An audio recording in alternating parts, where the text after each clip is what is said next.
Episode 39.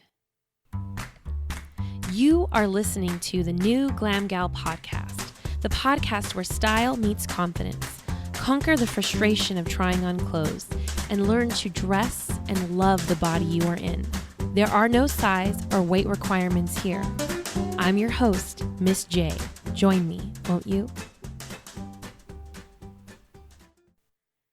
I want to tell you a little story. So imagine you have a child or a niece or a nephew, and they came up to you. In fact, they crawled over to you, and they said, "I simply cannot walk."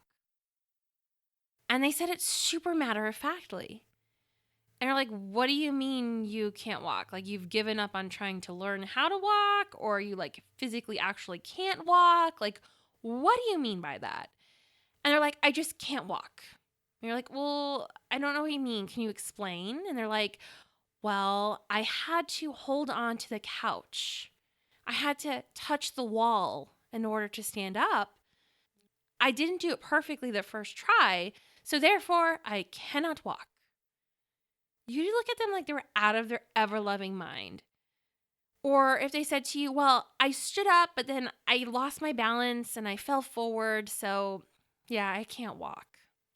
I tripped once, so therefore I cannot walk." You would seriously think they were out of their mind. Or if you saw a parent telling their child, "Yeah, you had to touch the wall to gain your balance. Yeah, I don't think walking's for you." Or I have a nephew, when he learned to walk, he would do this, like, we called it the stanky leg. Like his leg would come out from the side and he would use it to sort of paddle forward while being on his hands and knees. It was like this stanky leg move. It was amazing, by the way. I mean, imagine if his mother told him, "Well, you're not doing it perfectly exactly right. I mean, look at this toddler on the Gerber commercial. Now he can walk. Like he's doing it right." Or, Sally on the Huggies commercial. "Yeah, look how perfectly she's walking. You're not doing what Sally's doing, so why even try to learn how to walk?" That'd be insane. That level of perfectionism you would never require of a toddler learning to walk. Or even an elementary school child, if they came to you and told you they simply gave up on walking because one time they tripped, you would think that was insane. But I wonder, in the realm of style and confidence, how many times you just sort of gave up? You threw in the towel because it wasn't perfect. It wasn't what Sally was doing. It wasn't what Joan in the commercial was doing. It wasn't what you thought it should be. This is important to know about yourself. Where have you told yourself something should be different? It ought to be different. So you just gave up. Imagine if you had done the same thing with walking, or had told your children or your nieces or your nephews, the little kids in your life. What if you had told them they didn't do it perfectly the first try, therefore it wasn't even worth it? You would never tell them those things. But you tell yourself stuff like that all the time. The little kid in your head, that little 5-year-old who so wants to be loved, who needs her clothes picked out, who needs her hair combed every day and her lunch made, you tell her, "It's not perfect. Look how Sally and Joan are doing it. I'm not even going to try. We're not going to bother." So, okay, maybe it's not as implicit as that. It's not as in your face or direct as that. But a lot of us, if we were to sit back, if we do anything less than perfect, then we decide it's not worthwhile. We don't go around saying, "Hey, baby, you didn't do it right. Guess you'll never learn to walk." Like, we don't run around saying that. But we kind of do. I'm making this as absurd as possible because I want you to see where you're really doing this in your everyday life, but calling it something different. Now, I am completely guilty of this. So I want to show you how this shows up in my life so you can see maybe where it's showing up in yours. I get really excited and motivated to come up with a plan. So when I did my first real weight loss journey and I lost 60 pounds, I had a plan and I had a coach and I was in this amazing group with amazing women who I called them the geniuses because some of them were actual geniuses. And I adored this time in my life. And to me, it was as close to perfect as I could get. I had an authority figure who I reported to every day. I was getting regular pats on the head. It felt good. It felt clean. And I had all this external motivation from this group that I was in. It was amazing. It was amazing. It was feeding all those parts of me that says I require a gold shiny star in order for something to be worthwhile, because only if I get a gold shiny star am I perfect. And perfect means I'm lovable and worth taking care of. Do you see how this extrapolated out? So when the coaching time was over and the group was no longer there, and I was no longer getting this daily feedback, and there was no daily reporting in what I was eating, and there was no daily pats on the head from this group that I was in, I got the worst case of the efforts because there was no external motivation feeding my ego and my need for a gold shiny star.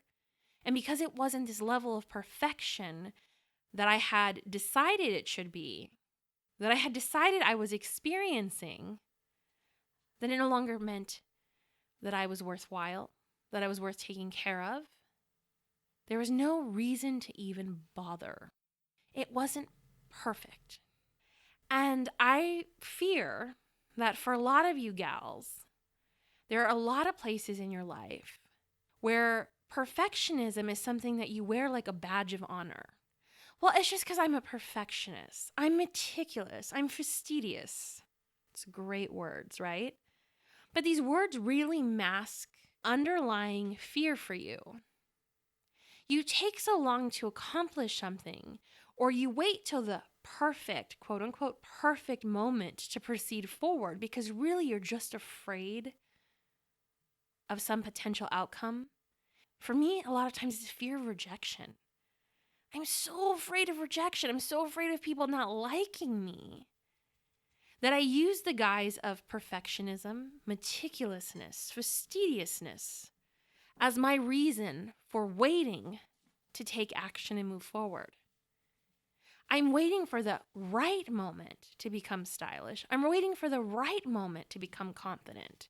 And the right moment for a lot of us has to do with the scale. I'm waiting for the scale to say a certain number before I decide I'm worth taking care of. It's not perfect yet. I'm waiting for the right size in my clothing to go shopping. Only then is it worthwhile to take care of myself. I'm waiting for a perfect size, a perfect weight, a perfect moment. The funny thing is that perfect moment or scale or size, it's like a moving target. For most of my gals who call themselves perfectionists or fastidious or meticulous, if I really question them further and I ask them if they ever achieved something that they had set as a goal, and it reached this standard, this arbitrary standard that they created for themselves, how long did it last? And for most of my gals who label themselves as perfectionists, that feeling of accomplishment or success didn't even last a second until they were on to the next item. And then they'd punish themselves in this cycle of holding their life hostage, holding their body hostage, holding their brain hostage until this perfect moment, perfect scale number, perfect size, perfect external accolade. Then they were willing to go all in.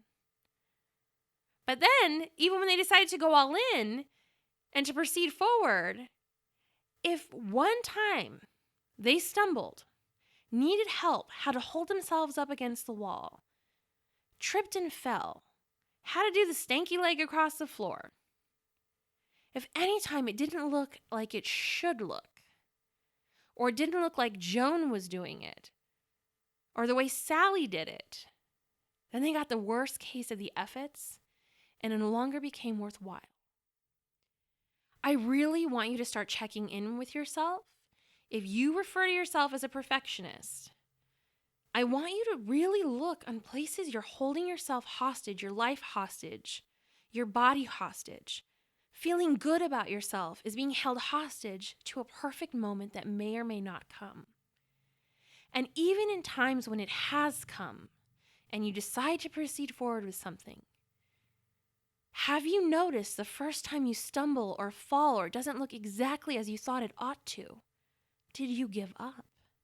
Now, so many of you glam gals do this with regard to your style. You're like, okay, when I hit this certain weight or this certain size, I will go shopping. I will learn to become stylish. I will get some self-confidence, like if it's something you could buy at the store on the shelf, and then I'll feel good about myself.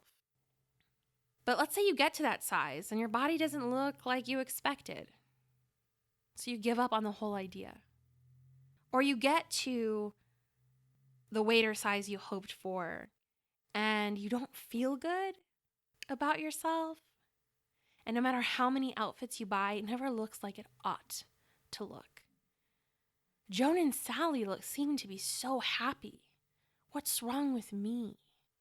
And I just really want you to see how this badge of honor that we wear, this perfectionism, how it really is us telling ourselves, why bother to learn to walk if we can't do it perfectly? And the insanity of that. I want you to really drop down into that. Yeah, it's absurd, but sometimes looking at something from an absurd perspective, when we apply it to real circumstances, we can see how our brain, in its intention to keep us safe, is actually acting in a very absurd manner that has not kept us safe, it has kept us stuck. So your mindset homework this week, my darling glam gal, is to see the areas in your life where you're holding yourself hostage to some external thing, and you're waiting for this arrival point so you can say, okay, now I will take care of myself. Now I will start to buy clothing that fits. Now I will try to become stylish. Now I will try to become confident. And I want you to really decide what is it you're waiting for. It doesn't matter what size you are. Style and confidence are always available to you. It doesn't matter what size or weight. It's always available to you. It doesn't matter if you have to hold up a wall and you're going to struggle and ask for help. Style and confidence are still available to you if you have to have help to achieve it.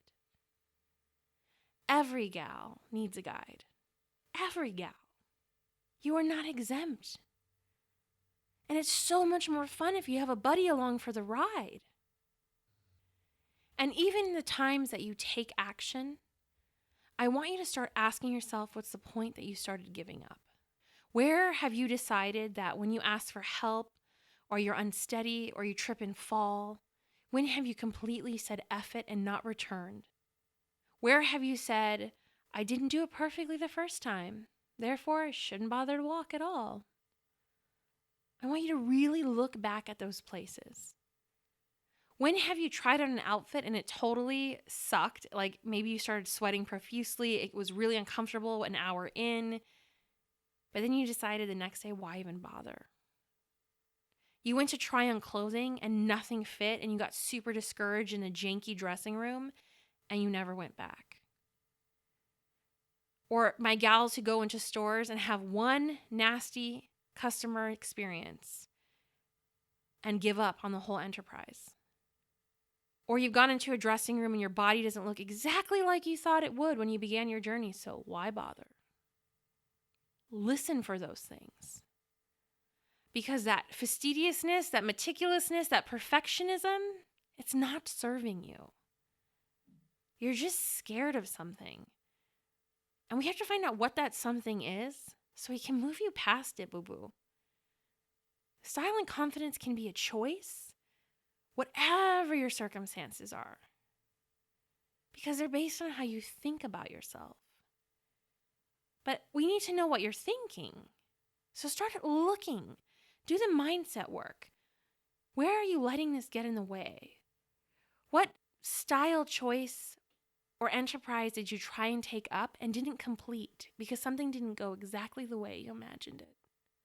And in terms of style homework this week, my dear perfectionist gals, even major fashion designers hit and miss some seasons. Even some of their seasons, which they had highly anticipated, they imagined in their head how it ought to look. Sally and Joan were doing something similar that season, and their collection was a total and utter flop. It happens. Sometimes even I go out of the house and I'm wearing an outfit, and an hour in, I'm like, yeah, this is a never again. But that's okay. Because the next day, I try again. And the next day, I try again. And sometimes it works. Sometimes it doesn't, but I always stay curious, and I don't make it mean that I don't want to learn how to walk. I don't make it mean that I'll never be stylish. I don't make it mean that I could never be confident. It means my outfit didn't work on a particular day. So I try again. So all the places where you have abandoned outfits, abandoned carts online, abandoned carts in actual stores, I want you to try again. This time without any idea of what it ought to be like or what it should be like. With no thoughts of Sally or Joan. I want you to revisit those poor outfits that are just simply waiting for you. They're just clothes, and the clothes should always conform to the woman, so there's nothing to be afraid of. A pile of fabric never caused anyone's demise. So, my darling, your mission, should you choose to accept it, is to start delving into that brain. Where did you abandon cart? Where were you telling your inner 5-year-old, not trying to walk today? Where did you criticize? No, baby. You had to hold up the wall. Better not try walking again. And then I want you to go back to all those places where you gave up without anything else in mind other than, what can we try on today?